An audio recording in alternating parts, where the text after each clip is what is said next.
Good morning, dear students. Today I am Ram Naresh Prasad, teacher of SST. I am going to teach you economics, chapter 4, food security in India. Bharat में खाद्य सुरक्षा। खाद्य सुरक्षा भारत में खाद्य सुरक्षा कहने का मतलब है कि इस चैप्टर में in this chapter we have to study about सभी के लिए भोजन की अवेलेबिलिटी के बारे में हमें पढ़ना है। हमें इस चैप्टर में कि सभी लोगों को अपने लाइफ को सरवाइव करने के लिए जो फूड की जो रिक्वायरमेंट होती है वो उसी फूड रिक्वायरमेंट को फुलफिल करने के बारे में पढ़ना है। सबसे पहले यहाँ एक क्वेश्चन है, what is food security? What is food security? Food security means to make available food to all people of all section of society at all time on their affordability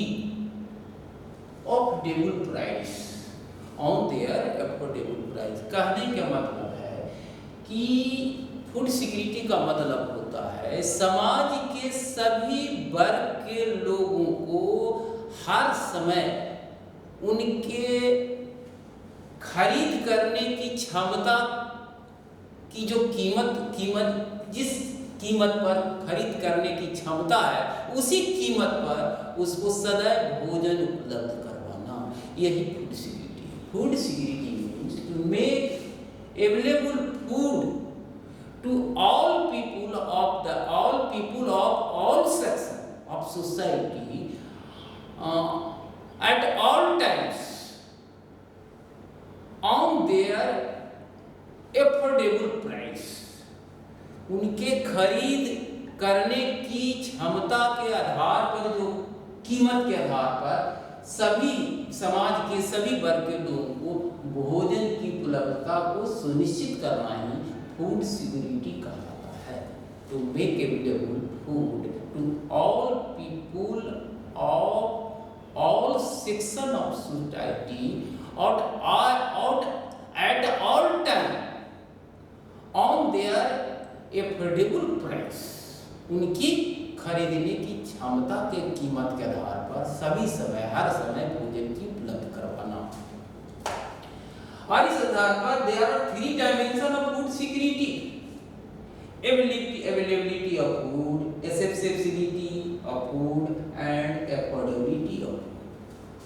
भोजन की उपलब्धता, भोजन की पहुंच, सभी तक भोजन उपलब्ध व पहुंचाया जा सके, सभी लोगों तक भोजन की पहुंच और सभी को उनके क्षमता होनी चाहिए, खरीदने की परचेजिंग कैपेसिटी होनी चाहिए।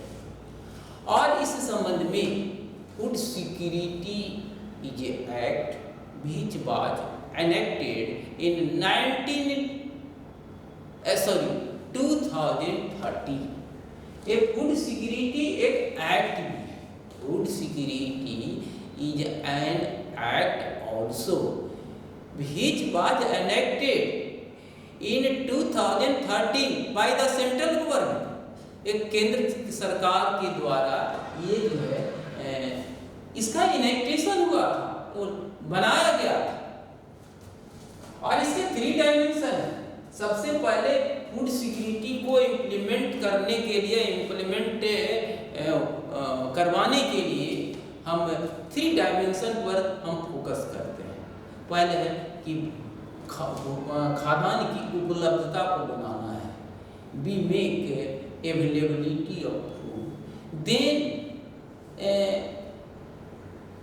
we have to make environment to available easy way, है ना, सभी लोगों तक भोजन की पहुंच, अप्रोच और अफोर्डेबिलिटी, परचेजिंग कैपेसिटी, ये सारी बातों पर जो है ये फूड सिक्योरिटी जो एक एक्ट है, कानून है, ये 3 उसके स्तंभ है। There are 3 pillars on which food security act is being implemented। ये फूड सिक्योरिटी एक्ट जो 2013 ईस्वी में इसको एनेक्टेड किया गया था, वो पिलर के आधार पर तीन जो बातें हैं, 3 फीचर्स हैं या 3 जो ये हैं, इसी के आधार पर इसका इम्प्लीमेंटेशन निर्भर कर रहा है। अब है कि भाई फूड सिक्योरिटी, खाद्य सुरक्षा क्यों जरूरी है? खाद्य सुरक्षा इस मतलब में जरूरी है कि सबसे पहले food grains are produce not evenly in all over country. एक खाद्य जो है, खाद्यान्न है या अनाज जो है, पूरे भारत में एक समान नहीं उगाए जाते हैं।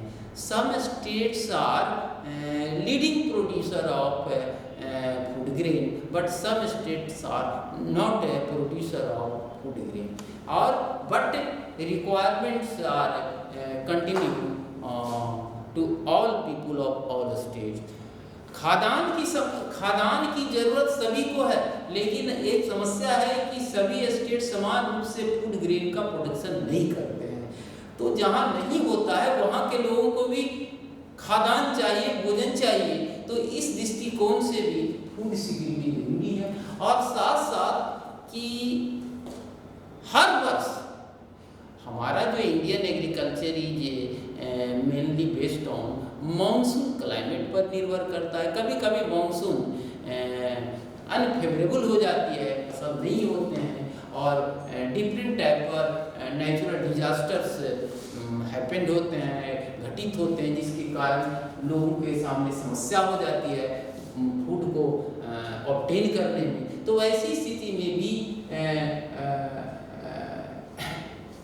नेचुरल डिजास्टर प्रोन एरिया में लोग फूड इनसिक्योर हो जाते हैं, उन्हें खाद्यान्न की समस्या पैदा हो जाती है। तो ऐसी स्थिति में फूड इनसिक्योर लोगों को फूड सिक्योरिटी की जरूरत होती है।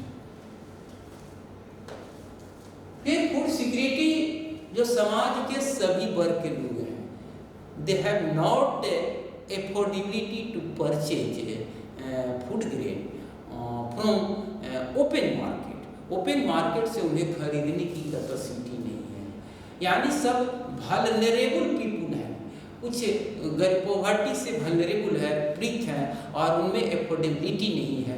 तो वैसे स्थिति में उन लोगों को भी भोजन उपलब्ध करवाना बहुत जरूरी होता है, और इन दृष्टिकोण से भी फूड सिक्योरिटी जरूरी है। अब है हु आर फूड इनसिक्योर। खाद्यान्न के मामले में कौन असुरक्षित है, जिन्हें भोजन की कमी होती है? तो generally economically weak person, schedule caste, schedule tribe, OBC, handicapped and natural disaster prone areas. The people of natural disaster prone areas, जहाँ कुछ प्राकृतिक आपदाएं आती है, वहाँ के लोग खाद्यान्न के मामले में इनसिक्योर होते हैं। शेड्यूल कास्ट, शेड्यूल ट्राइब जो इकोनॉमिकली वीक हैं, वीकर सेक्शन ऑफ पीपुल है, वो खाद्यान्न के मामले में इनसिक्योर होते हैं। या फिर नेचुरल डिजास्टर प्रोन एरिया के जो लोग है ना, जहाँ पर बाढ़ की तबाही मची हुई है, अर्थक्वेक आया है, सुनामी का प्रकोप है, वोल्केनिक इरप्शन हुआ है, या भी कोई किसी तरह के एपिडेमिक्स हैं, और उसके कारण वहाँ पर फूड की जो है कमी हो गई, अवेलेबिलिटी जो है नहीं है, तो ऐसे लोग भी जो है वहाँ पर उसे फूड इनसिक्योर हो जाते हैं। Next, India is aiming at self sufficiency in food grain since independence. अगला पॉइंट है, भारत का लक्ष्य है ना, आजादी के जस्ट बाद से, आजादी के समय से खाद्यान्न के मामले में आत्मनिर्भरता प्राप्त करने का उनका लक्ष्य है। India is aiming at self sufficiency in food grain since independence, because just after independence और after independence, India had to import large amount of food grain from other country to feed it's a large population, अपनी बड़ी आबादी को खिलाने के लिए आज़ादी के बाद भारत सरकार को काफ़ी परिमाण में फूड ग्रेन इंपोर्ट करना पड़ता था। तभी Indian government plan to become self-sufficient in food grain production. Next है green revolution. For becoming self-sufficient in food grain, the green revolution contributed positively. Green revolution जो है काफ़ी सक्रिय भूमिका निभाए। Green revolution was happened in 1960 to 1970। 1960 और 70 के बीच की अवधि में भारत में ग्रीन रिवोल्यूशन का इफेक्ट रहा। और green revolution is just like a compare to improving agriculture condition and securing self-sufficiency in food grain production। Green revolution, हरित क्रांति एक अभियान था जिसका मेन ऑब्जेक्टिव था टू सेल्फ सफिशिएंसी, खाद्यान्न के मामले में